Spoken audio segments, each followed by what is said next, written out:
Welcome to ATSA back channel. I am Alejandro Leguizamo, your host.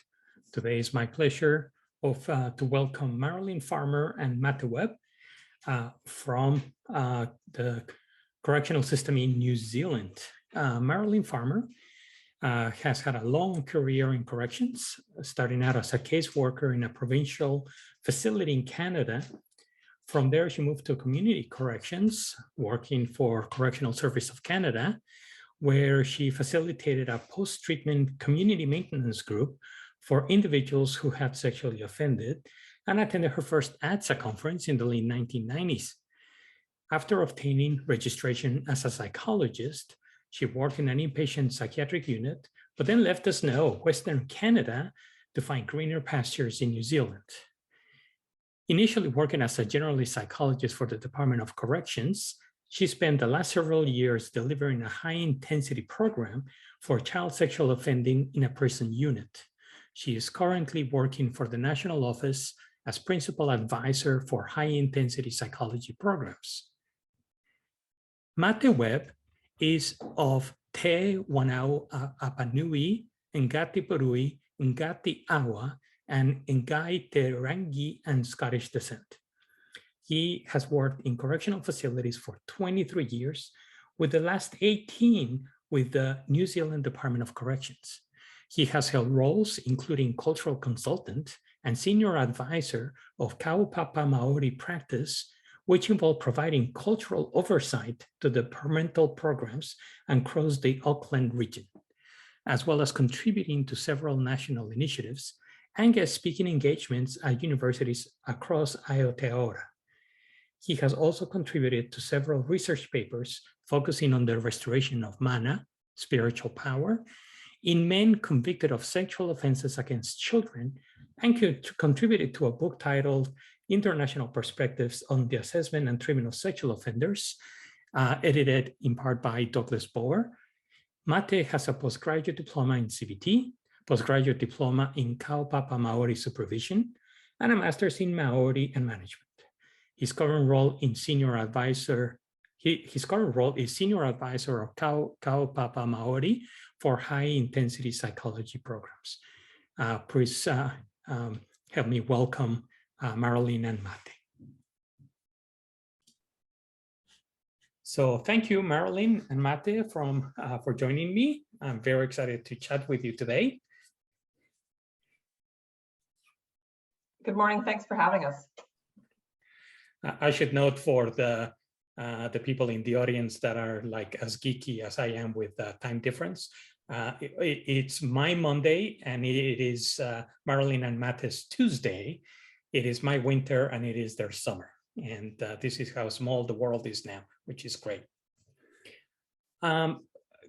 So I wanted to chat with you a little bit to learn more about the treatment program specifically for Maori men in New Zealand and the cultural aspects of it, which I have found to be fairly unique. And so I'm very interested in that. And I'm sure that a lot of people watching the podcast will be as well. Well, thanks for having us. And just go ahead and ask some questions. Okay.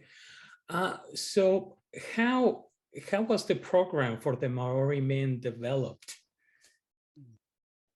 Do you like me to answer that, Marilyn? Okay. Sure. Koe kia ora tātou. Welcome to all of us here. If I can start by, in this way, that the Department of Corrections and local Indigenous Māori based in Auckland identified two specific needs. But before I do that, I just want to provide some context first. So New Zealand is made up of two large and one smaller island. You've got the North Island, you have the South Island, and then further south is Stewart Island. In pre-colonial times, these islands already had Māori names before we were colonized. For example, so the generic names known then or referred to was Te Ka Maui, which was the North Island, and Te Waka o Māori, which was the South Island, and Te Rakiura, Stewart Island, and New Zealand, as we've come to know today, was originally called Aotearoa. Now, go back to those two specific needs identified. So Kia Marama, or translated as Let There Be Light, is based in Christchurch, which is the South Island, opened in 1989. And they were the only unit treating men who sexually abused children.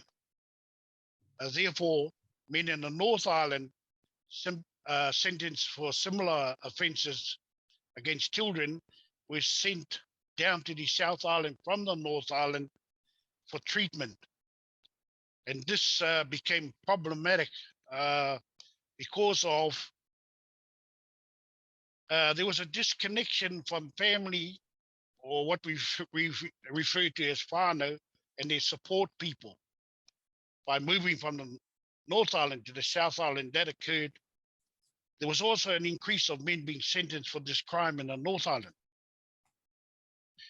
And thirdly, logistically, travel to the South Island became an additional expense for this program. So that's the first need identified. The second one was our obligations to Te Riti o Waitangi, or the Treaty of Waitangi, which was a document signed in 1840, otherwise known as the Treaty. So to summarize, there were 3 articles of that treaty that included the following obligations of the Crown to Māori. And so to simplify that, they came up with partnership, participation, and protection. So to address these 2 issues, particularly at the Te Piriti Special Treatment Unit, otherwise known as crossing the bridge from the past and into the future. And this unit was opened in 1994 as a bicultural unit in accordance with the treaty obligations, which I've just mentioned. This was a co-governance initiative created between the Department of Corrections and the local indigenous people, otherwise known as Ngāti Whātua, Te Kawerua Maki, and Ngāti Pawa.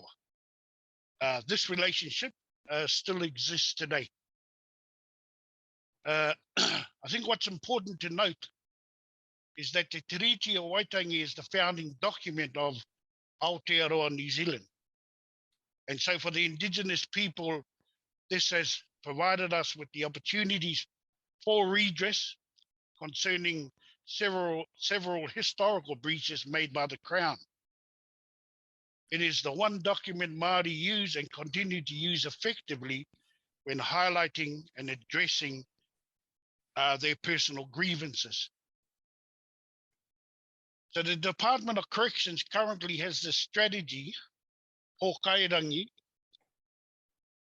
which was implemented in 2019, and it has a timeline up to 2024. And this is the result of past treaty breaches made within our own service.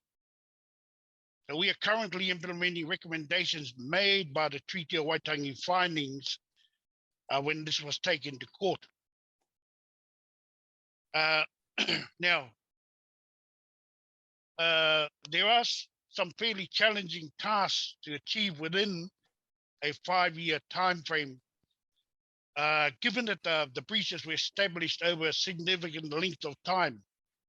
However, what I want to say is there are realistic goals being achieved. For example, the code governance models between iwi, which are tribal groups, or mana whenua, people that are directly associated with the land where our department officers sit or are built on.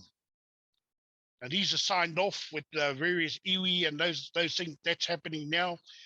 There's also an increase of Māori staff at senior levels. There is also the formation of Te Pūtahi, which is a collective of Māori and psychologists.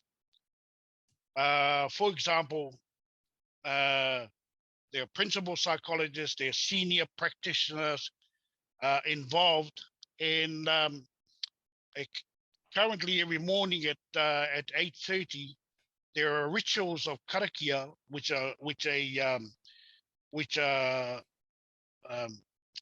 I suppose recognized as prayers, and there are also waiata or songs which are taught each morning at the national level. So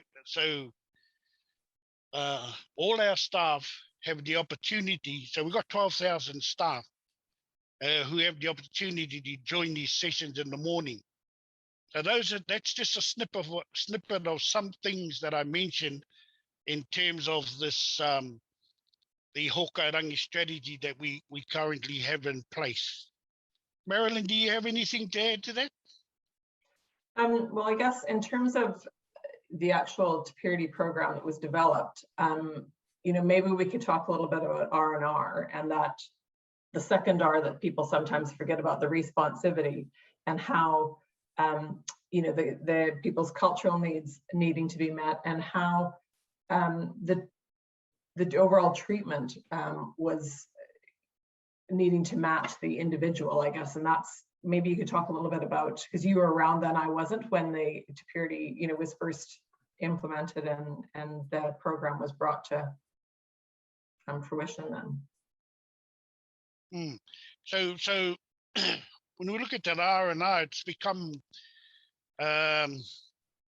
possibly one of our most significant guides in terms of how we assess people in terms of their risk and their ability, I guess, to be able to be considered for a program at Te Purity.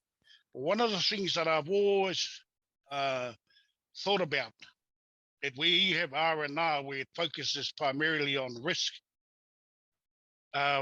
what's actually missing, in my view, is actually looking at the whole person as opposed to why they were sentenced and why they're actually in our service.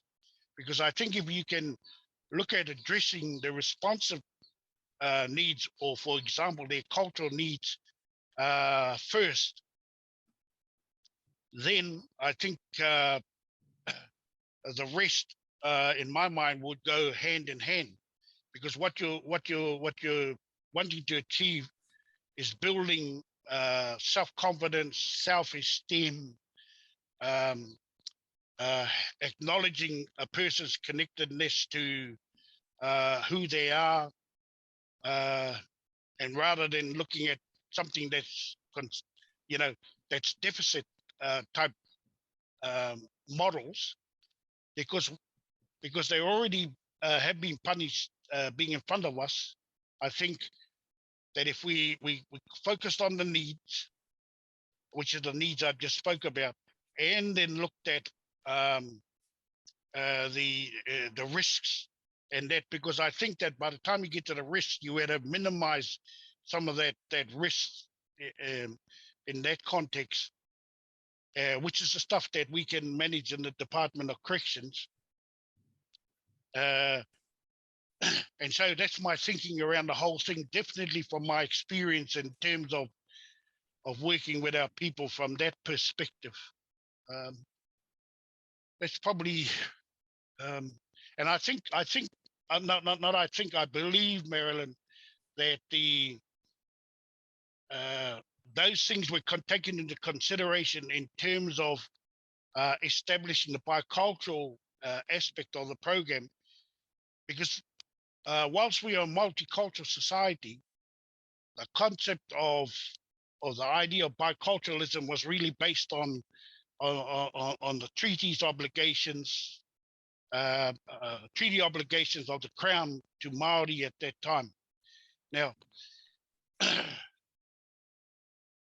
what we found just briefly by introducing a bicultural concept was that we were able to establish and provide an extensive conceptualization of the issues that any participant coming into the program were able to look at a worldview from either non-Māori worldview and their own specific worldview, and look at ways on how to manage their treatment, I suppose, goals, you know, whilst they were in treatment. And so the evaluation that was done, the whakakotahitanga, actually highlighted a whole lot of benefits that came out of that approach, rather than the one shoe fits all approach. And I think that that's the best direction to go in terms of future treatment in all our programs moving from this point onwards, I believe. It seems to me, I definitely agree with the notion that we have focused ourselves a lot on risk, and some on the need, and responsivity gets a little bit muddled. Because if the focus is just to decrease risk, how are we going to do that in a way that is going to be more sustainable? And there's the issue of raising up the individual and connect them to others, having them be able to lead a good life, and having the ability to reach the goals that they have for themselves is going to make for a more sustainable game. I think that you guys are way ahead of most, if not all, their places, because we have the conceptualization of sexual aggression and the treatment for it from a very European and North American perspective. And what we're missing is the theories of what leads to sexual aggression for individuals that are not from those groups, and what factors may be protective, or what factors may exacerbate sexual aggression in other groups, and what specific treatment needs they will have in order to be able to reconnect with themselves, with their backgrounds, and have that be a force for progress. And I totally agree. There's, you know, just recently I made this comment that there are two things to really consider when you're looking at a Māori worldview. And so a Māori worldview must be the starting point when engaging Māori, otherwise it's not Māori. And the second point is that every aspect of a Māori worldview must find expression within a Māori paradigm and not somebody else's.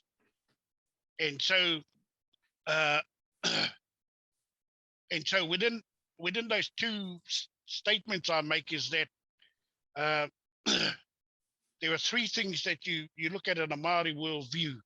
So if we have to, I suppose, look at influencing a number of our staff who are clinically trained, or who rely on science to validate what they're saying, I'm saying actually, when you look at a Māori worldview, we could do something similar. So one of the things we look at is dimensions, and those are the things that we can measure. For example, the use of the language and behavioral concepts that require a person's responsibilities and obligations to their people. The other one is mātauranga, which is various forms of skills and knowledge. And the other heading domains. So these are areas that we can describe. And of course, there are characteristics. So what are the distinguishing features? And that's the best way I believe in terms of giving an explanation to when we start to say things that we know these Māori things work because we experience them. But when you have to try and validate and you have to try and explain that, let's just say to the dominant culture that has been, I suppose, promoting their assessment tools and their programs within our department, you have to explain in that context to get understanding. And the reality is that there are some commonalities between the both in terms of human behavior, but there are some differences, and that's all it is. It's just that we do things differently to someone else,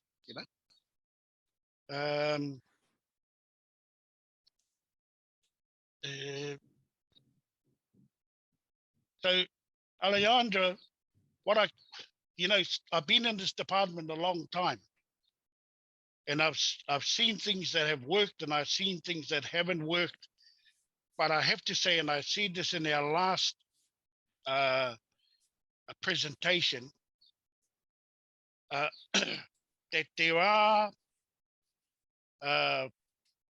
initiatives that have occurred and are continuing to occur, and people are really getting interested now on how we do these things. But this Hokairangi strategy, I think it'll be a challenge. However, there are positive things that are occurring from it, and it appears that we're getting some shifts and some movements forward in terms of recognizing Māori culture as a significant introduction to, which is our core business, is to reduce the reoffending rates by Māori. And then whilst I say that, it's not to forget about the other Indigenous people that are involved in our service as well. Yeah. Marilyn, can I ask you, as a psychologist, was there to mental health providers, what shift may need to take place there? Or how open have professionals been to using strong cultural aspects or cultural frameworks in treatment? Well, I think that, psychologists who've been trained and who've grown up here in New Zealand have been exposed to Māori language and to Māori performing arts in school and things like that, and just being, like Mate says, in this multicultural society. But there are a lot of foreign trained psychologists here, just because there's a shortage of psychologists. So there are a lot of us come over from overseas, like myself. And we aren't familiar with Māori culture. We don't have an understanding of that. So, psychologists and program facilitators who also are involved in our programs here get cultural supervision in addition to clinical supervision. So cultural supervision sometimes takes the form of more cultural training. Sometimes it takes the form of more supervision, like talking about your biases and talking about helping a specific person in a specific way. But, I think it's, psychologists, we have to acknowledge we don't know everything about everything. And I think Mate will agree that just because you're Māori doesn't mean you know everything about Māoridom either, or Māori worldview. And so we can't assume that somebody, because they're Māori, would have the knowledge and that expertise to be able to deliver some of these. So we always need support and assistance.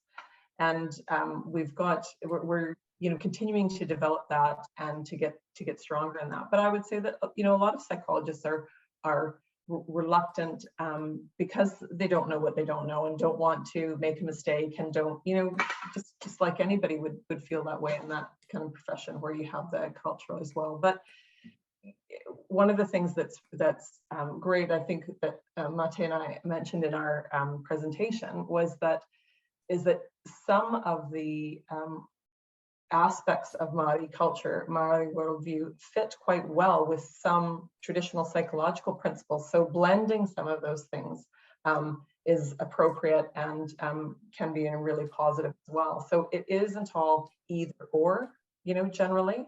And, you know, we're certainly not going to throw away some of the things that we do know that works. CBT, for example, has been shown repeatedly to be beneficial in sexual offending treatment. So that's not going to be removed, but we can enhance it with using some traditional Māori principles and cultural aspects. Protocols, for example, like we talk about opening and closing sessions, for example. It doesn't always have to be while we may use the overall protocol, it doesn't, it's not rigidly has to be a karakia or a prayer or even a Christian prayer. It can be something meaningful for somebody else's culture, a proverb, a saying. It's really about formalizing that process and helping us to formalize the session and to make that session special and a sacred place. Do you have anything to add to that, Mate? Just you know, the comment of we got so many of these psychologists that are from overseas, but we need to actually sit back and ask the question, why is that? Because we haven't got enough trained Māori psychologists, and if they are trained, they're actually taken on board by other organizations so quick. You know, that we miss out. The other thing is, you know, the Department of Corrections may not be a career option for them. And so the benefits, though, the benefits in my mind of having overseas psychologists is that they've been exposed to other cultures from their country. And, you know, and often we just see a lot of stuff about those countries on TV, but in actual fact, you get the facts when you got the person from that country sitting and standing in front of you, telling you exactly how it is. So they have an exposure to a number of different cultures, and they bring that into our space, and then is able to share that sort of stuff, which is really quite interesting. I can also say the same about a psychologist that's been raised and brought up in New Zealand doesn't necessarily mean that they're responsive also to the Māori culture that's around them. So the idea is around cultural awareness, education. It's not about trying to teach a psychologist how to be a Māori. It's actually around understanding the culture. What are the processes? How do you support that culture? And then how do you actually create, maintain, and develop relationships? Because that's the key. It's all about relationships first and foremost. To give you an example, when we sit down and do an interview, psychologists normally you have to work to it. And unfortunately, that relationship, in terms of building the relationship, is often, I suppose, it doesn't become a priority for some. The priority is about getting the assessment done. You know, and those are things for us to look at. Yeah, there are benefits either way. There are benefits either way. You know? We have similar issues here, where we have very few non-white psychologists or mental health professionals. And the psychologists that do come out of grad school get snapped very quickly. They can work almost wherever they want. And some of us, for strange pathways, find ourselves working in corrections or associated fields, but it's not something that is very rare for somebody to go into school saying that they want to work to help people who have committed crimes, unless they're going for criminal justice, and that framework is very different. And we struggle with the same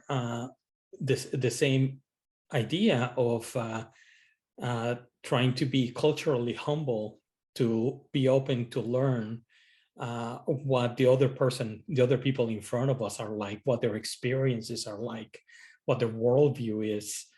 And I stress to my students that not using a cookbook approach, that, okay, the person is from this particular group, so they believe this, and that, but to ask. And I do that with clients that I have that are also from Latin America, because we're different countries and we have different language for a number of things. I will make a note that there's a shortage of of psychologists in New Zealand, in case things in the US go a little bit off. You may be, I may be contacting you. We welcome it. Come on over. Okay. Yeah, it's my wife too. She's the one that needs convincing. Are there specific or things in the Maori culture that could be protective against sexual aggression? I know very little of the culture.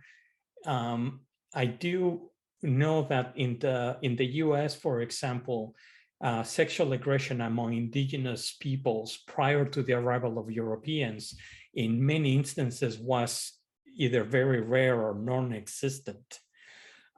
So are there any parallels in Maori culture, things that can be used in order to foster this, to prevent further sexual aggression? We had similarities as you've just explained, prior to, colonial contact. However, if I can explain it this way, our current laws now actually protect the perpetrator from their communities in many ways. But let me give you an example of what used to happen. So here's an example of a this was in the late 1890s. This occurred. So this this young teenage woman goes back and tells her father that she'd been raped. So the father goes to the father of the person that was accused of this rape and says to him, "You do something about it or I will." Now you can imagine this. So the father says to his son, "We're going to go hunting." And so they get up into the bush and they start digging this hole. And so the son is unsure what this is all about. And so what he does in the end, to cut a long story short, he put his death to, he basically killed his son. Now, what that act does, it does two things. One, it restores mana and integrity back to that family of that perceived perpetrator at the time. Number two, it always also brings restoration to the whānau harm. Now, it's not like a court system now as we have to provide evidence and all that sort of thing. It was based on tika, you know, things that were right and perceived in terms of law, which is LORE as opposed to LAW. There was that, and and failing to do that, carry out that act, could result in the perpetrator himself being eliminated, but the whole family being eliminated because you didn't eliminate the whole seed. Now, we can't do that now. And so what occurs if it happens within families, this type of offending, the family either want to cover it up or don't want to know that whānau member or family member again. So coming into the Department of Corrections treatment program, there were challenges for us because we got to find good support for that person. And it's about keeping our community safe from that person also. And so we're faced with a lot of difficulties. And so there was two types of things we used to use. One was muru, and muru was about any transgression to a whānau or family, another family comes in and plunders everything they've got. And they continue to do that for a period of time until that family says that, you know, restoration has been achieved. Or the second one is utu, which is revenge. Of the two, if I was to consider which is the most difficult, it would be muru, because muru is sustained over a period of time and utu is dealt with very quickly. And so we can't apply those anymore. We can't apply the act, but we can assume the act without physically hurting somebody. I think just exiling somebody out of their community is enough. But or that's acceptable. So in my mind, going into prison and serving your sentence is probably the best thing that's available for people who commit those types of crimes. And the reason being that any person, including yourself or myself, before being born to this world, we have these two concepts, which is one is mana, and mana is about personal integrity, and that comes through genealogy that's handed down over time. And the second one is tapu, which is the sacred part of myself, of which God created. So the violation of those two things is considered very serious. And if you look at this whole thing holistically, then we view a person as a taonga, as a gift of our actual ancestors, because through genealogy, we have a gene that's you know, that's been handed down over time and so on. And so the idea is to restore the mana and the tapu of a person that you've actually violated. Is there a way? Oh, I'm sorry, go ahead. Now, parts of that can be achieved through treatment. but much of it won't be, because that's not how they're perceived when they go back to the community and assume that they continue on the roles that they had before. Is there a way to facilitate some sort of restorative justice in a way that would be able to reestablish the person's connectedness to their community? Yep, we call those whānau hui or family meetings. I'll give you an example of a person that was in a high standing role in the community. So he sexually abuses, he ends up with 3 victims. And so what his iwi or his tribal group then does, they go into prison to visit him, and they take their ancestral mountain. This guy ended up with their ancestral mountain name. So they took that off and asked him to take on this English name instead. So through whānau hui or family meetings, this person was acknowledged, first of all, his skills and what he can bring to the overall iwi.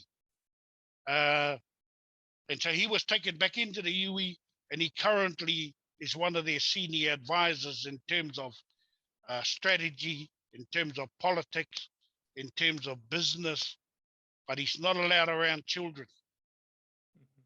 He has to be supervised by a couple of their leaders from their sub-tribal grouping.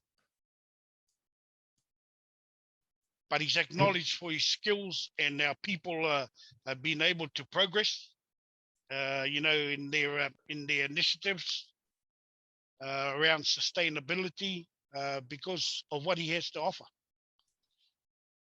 But he was stripped of his name. Stripped of his name and given another name. Yeah. Yeah. Yeah. Yeah. That's just one example. Yeah. Okay. Well, we are coming to the end of our time. Any final words, Marilyn? Thanks. I don't think so. I think Mate has covered it quite well, and you can see that it's quite a complicated area that we're navigating with our new Hokarangi strategy, where we're trying to elevate Māori worldview and Māori thinking and protocols to the same level as traditional psychological practices. And so it is new territory, and like I said, we're navigating it as we speak. So I guess it's to be continued how we go with that over the next few years. I think that we could spend a few months talking, and I tend to get little snippets that stick with me after these conversations, and the concept of cultural supervision really has struck a chord with me, and because that can give us a lot of opportunity for individuals that know culture, a particular culture, to be able to help mental health professionals while providing jobs in areas where that might be needed.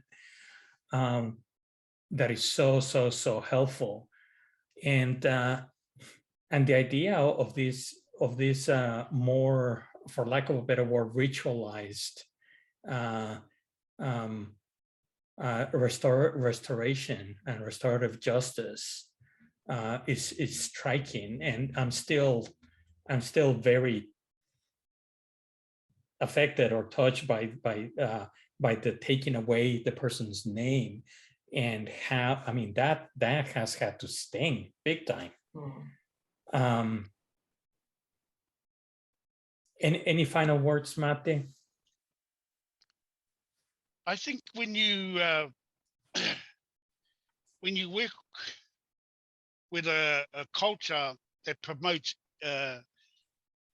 inclusiveness, that includes complex realities, will always have its challenges.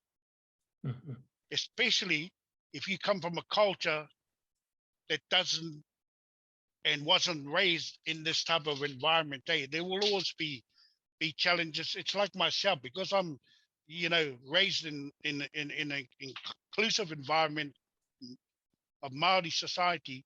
I find it difficult sometimes, much better now though, of relating to those who come from a culture that's specifically focused on things that are much more smaller in their thinking and their practices. So it is More, about that. yeah, Yeah. more about the individual, and it's yeah. I find it here, like every time somebody asks me about a relative, it's like, oh yeah, they're my cousin, or they're my uncle. Oh, they're your parents' brother? Or no, they're like blah blah blah blah blah. It's like, really apart. But in Mexico, it's like they're uncles and aunts and cousins. They're all part of the family. So little things like this. But so that from an individualistic perspective, more of a collective. I'm not making sense now, but that's okay. I think one of our other challenges is as we move forward is processing acculturation and moving to deculturation. I think that's where some big challenges will come. But that's where a lot of the answers will be, I think, in terms of moving forward. And, you can't rush these things because they've been developed over a period of time. You won't fix them tomorrow or next year or whenever. But, if our younger generation come through with, a new way of thinking, which I'm noticing with a number of our schools now, there's a good thing. Mm-hmm. And maybe people like myself with those old ideas sometimes need to move on. Okay, well, I would like to thank both of you very, very much. It has been a pleasure. And so we're going to stop to visit atsa.com for more information. Subscribe to the channel, listen to our podcast on audio in your car or as you walk around.